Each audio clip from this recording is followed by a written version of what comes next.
All right, so let's set the scene for you here. Let's say someone's leaving a job or retiring and they're rolling their 401k into an IRA.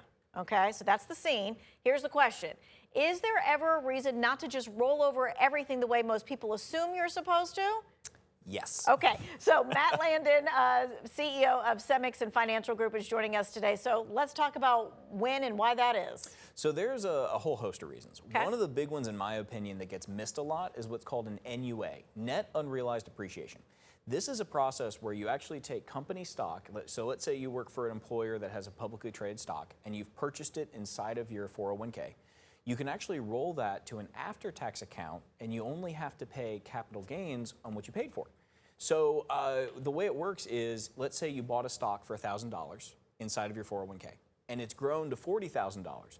If you take it out, you would think I have to pay income taxes on $40,000. Right. You actually only have to pay income taxes on the cost basis, that $1,000 you originally paid for it. Okay, but only if you just take out the stock part. Only if you do it the right way. So that's where it's called an NUA, net unrealized appreciation.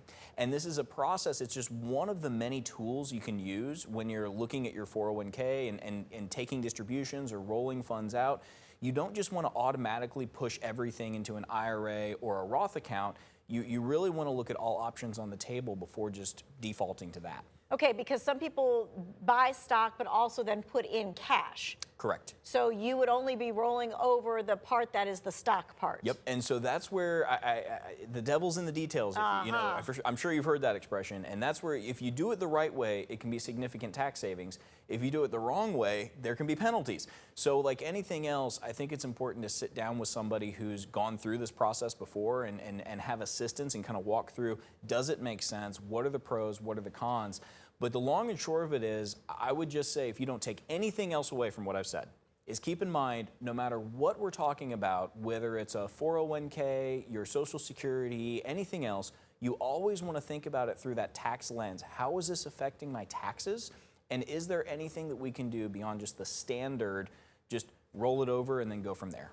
Right, because you want all your money to work for you, not just some of your money to work for you. Well, and think about it like this. You worked for it. You've put in, you've earned this. The last thing we want to do is pay more in taxes than we have to.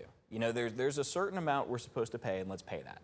But if there's funds that you can either do more in kingdom building, giving to the church, giving to charity, leaving it to your family, or enjoying it, going on a vacation, I think all of those are more noble pursuits than just paying extra in taxes. You don't have to. Yeah, had never heard of this before. Thank you for bringing this up. Matt Landon, we're going to post this entire conversation on our website under the tab called To Finance Your Future.